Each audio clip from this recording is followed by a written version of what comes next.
The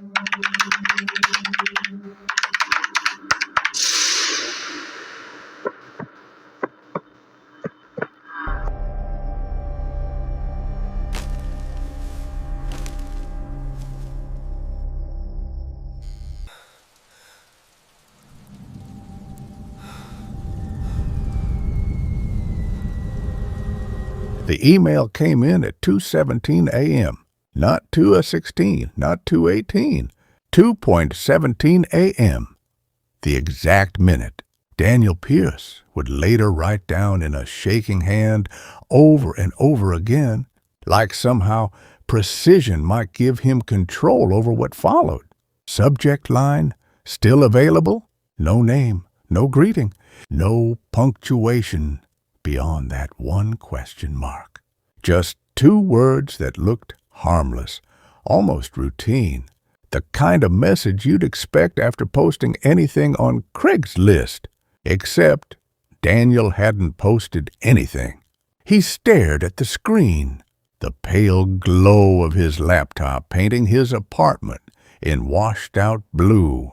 The city outside, Portland, rain-soaked and half asleep, was silent in that uneasy way it gets before dawn. He scrolled up, refreshed the page, checked his account. Nothing active. No listings, no drafts, no old posts revived. And yet, someone was asking if it was still available. Daniel leaned back slowly, his chair creaking in the quiet. "Wrong person," he muttered. It had to be. People mistype emails all the time. Craigslist threads get messy. Replies go to the wrong inbox. It wasn't even remotely strange. Still, his fingers hesitated before typing back. "I think you have the wrong email. I don't have anything listed." He hovered over send, then clicked. The reply came in less than 10 seconds. "Yes, you do." Daniel felt something tighten in his chest. Not fear, not yet, but something adjacent to it. Like the moment right before a drop on a roller coaster, he typed again. "No, I don't." 3 dots appeared immediately. Whoever it was, they were still there, watching, waiting. The reply, "The room you posted." The room. Daniel frowned. Room? His gaze drifted across his apartment. 1 bedroom, small kitchen, living area cluttered with books, and a second-hand couch he'd been meaning to replace for months. No extra room. No listing. He typed slower this time. "I think you're mistaken." There was a pause. Longer now. 20 seconds. 30. Then I saw the photos. Daniel swallowed. What photos? He hadn't meant to send that. It just slipped out, instinctively, like stepping toward a noise instead of away from it. The response came with an attachment. 3 images. His cursor hovered over the first one for a second. He considered closing the laptop, going to bed, pretending none of this existed. Instead, he clicked. The photo loaded, and Daniel stopped breathing. It was his apartment, not just similar, identical. The angle was from the hallway, looking into the living room, his couch, his bookshelf, the chipped coffee table with the ring stain he'd never been able to scrub out. Even the jacket he'd tossed over the armrest earlier that evening was there. But that wasn't what made his stomach drop. It was the time stamp in the corner. 2:12 a.m. 5 minutes ago. Daniel pushed back from the desk so fast his chair nearly tipped over. "No," he said out loud, voice thin. He turned toward the hallway. Dark, quiet, empty. The bathroom door was open, just as he'd left it. The bedroom beyond was still, the unmade bed barely visible in shadow. He stood slowly, every muscle tight. "Hello?" he called. Nothing. Just the low hum of the refrigerator, the distant patter of rain against the windows. Daniel took a step forward, then another. He moved through the apartment methodically, checking corners behind doors, even inside the closet like a kid chasing away imaginary monsters. No one. He exhaled shakily. "Okay," he whispered. "Okay, it's nothing." Except it wasn't nothing, because someone had been inside 5 minutes ago. Back at the laptop, the other 2 photos waited. Daniel didn't want to look, but not knowing felt worse. He clicked the second image. This one was closer, taken from inside the living room facing the hallway. The lighting was darker, grainier, but unmistakable. And there, at the very edge of the frame, something moved. Daniel leaned in. It wasn't movement, not exactly. More like a blur caught mid-shift. A shape too human to be random, too indistinct to be clear. A shoulder, maybe a head. Someone standing just out of full view, watching. The timestamp read 2:14 a.m., 2 minutes before the email. 2 minutes before he'd even noticed anything was wrong. His hands were trembling now. He opened the third photo. This one didn't show the apartment. It showed him. Daniel stared at it, heart slamming so hard it hurt.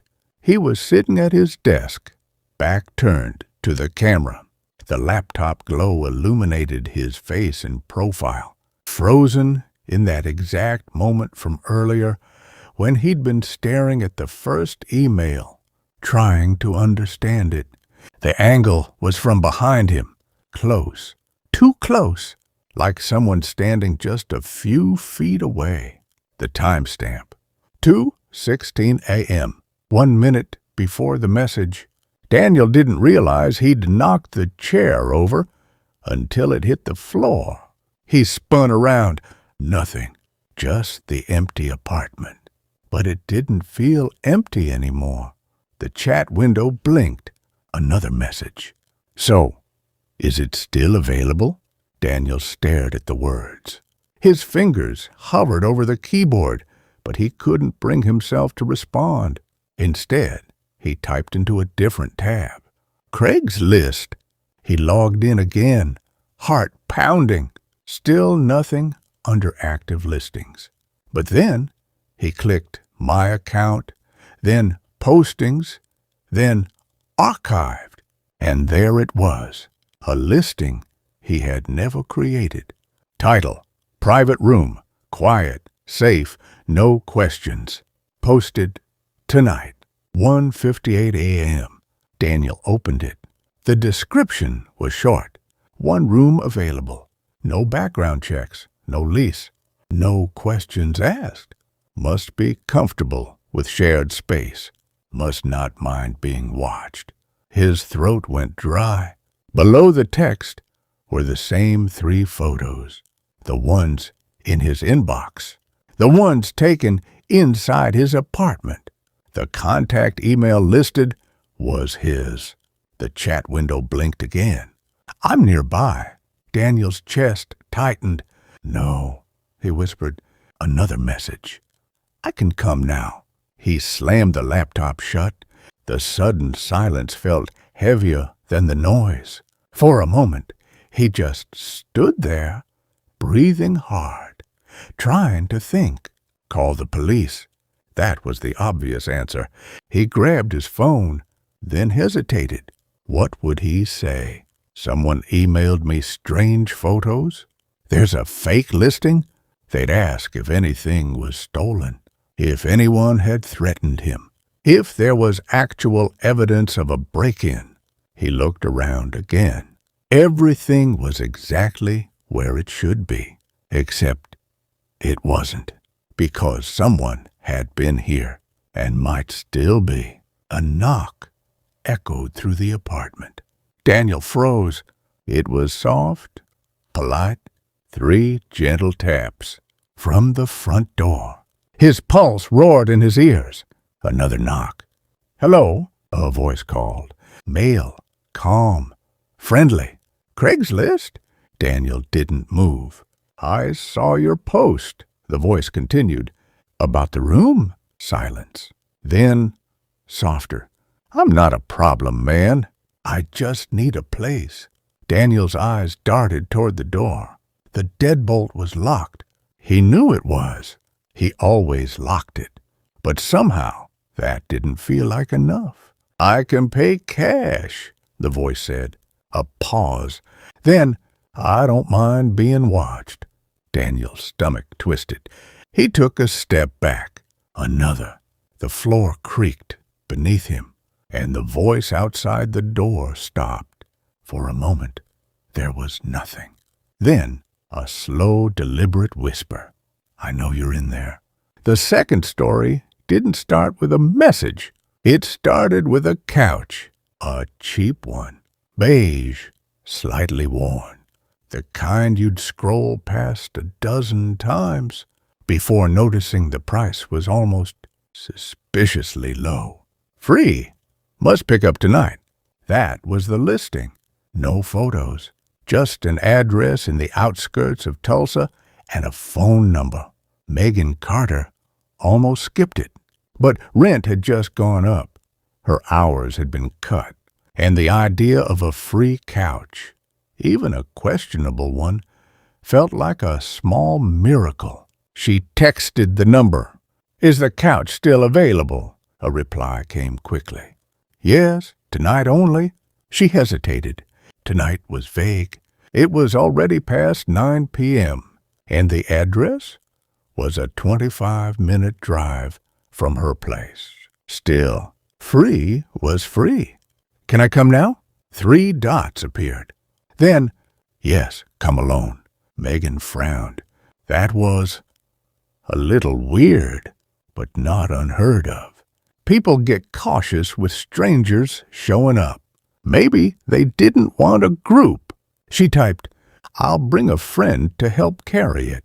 The reply came instantly, no, just that. No explanation. Megan leaned back in her chair. Okay, she muttered. That's creepy. She should have stopped there. Closed the app. Found another listing. Paid $50 for something less questionable. Instead, she typed, Fine, I'll come alone. The house was darker than she expected.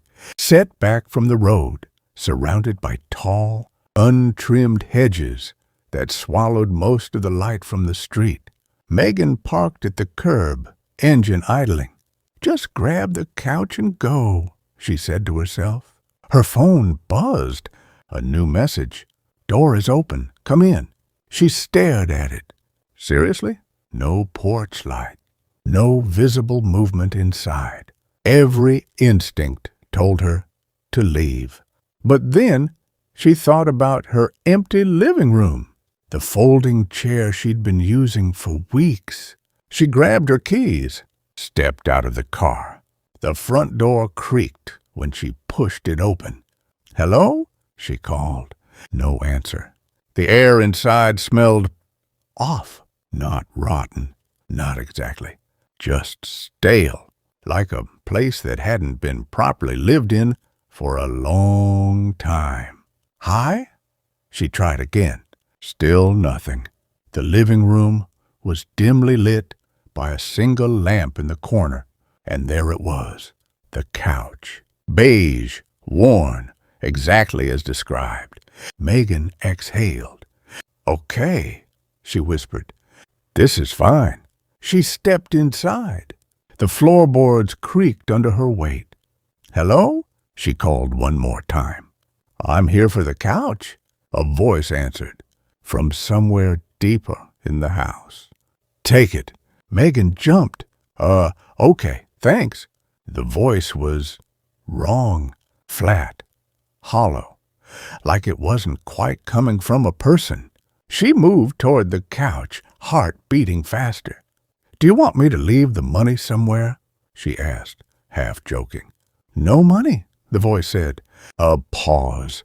Then, just take it.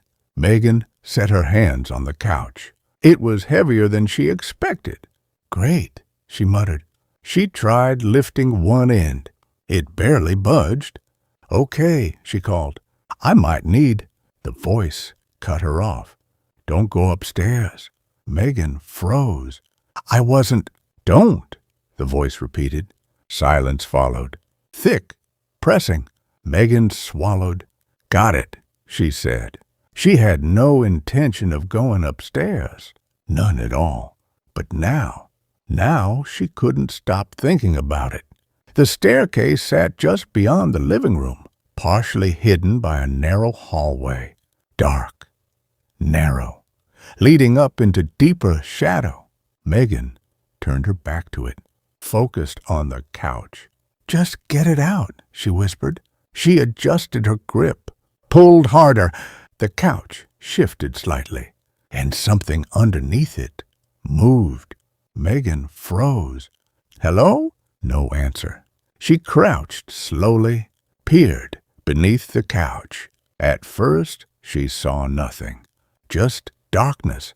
Then, two eyes blinked open, right in front of her, close enough that she could see the reflection of her own face in them, and a voice, no longer distant, no longer hollow, right beneath her.